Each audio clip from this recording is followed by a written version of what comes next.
நண்பர்கள் அனைவருக்கும் வணக்கம். இன்னைக்கு நம்ம இந்த வீடியோல வாகன ஓட்டிகளுக்கு மிக முக்கியமான புதிய தகவல் ஒன்று வெளியாகி இருக்கு. ஸோ அதை பத்தி தான் இப்ப நம்ம பார்க்க போறோம்.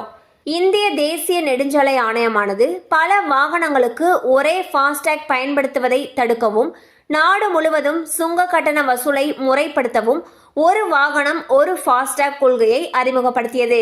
இதில் தானாக பணம் செலுத்துவது மக்களிடையே நல்ல வரவேற்பை பெற்றது. ஒரு குறிப்பிட்ட வரம்புக்கு கீழே வரும் பொழுது இருப்பு தொகை தானாகவே நிரப்பப்பட்டு வந்தது.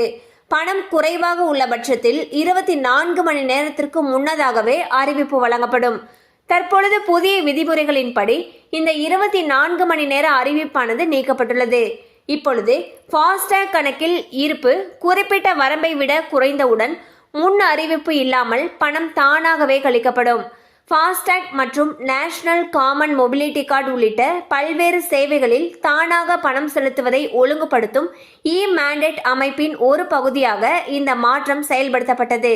இந்த அப்டேட் தானியங்கி ரீசார்ஜ்களின் வசதியை மேம்படுத்தும் அதே வேளையில் பயனர்கள் தங்கள் கணக்கு நிலுவைகள் குறித்து அதிக விழிப்புடன் இருக்க வேண்டும் என்பதையும் இது குறிக்கிறது.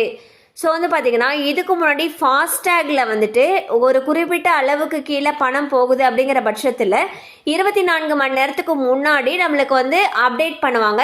ஆனால் இப்போ புதிய விதிமுறைகளின்படி 24 மணி நேர அறிவிப்பு நீக்கப்பட்டிருக்கிறதா சொல்லியிருக்காங்க. அண்ட் ஆட்டோமேட்டிக்காக இப்போ எப்படி நம்ம ஆட்டோபே எல்லாம் பண்ணுறோம் இல்லையா, அது மாதிரி ஃபாஸ்டேக்லையும் அமௌண்ட் ஃபில் பண்ணுறதுக்கான நடைமுறை செயல்படுத்தப்பட்டிருக்கிறதாக தகவல்கள் தெரிவிக்கின்றன.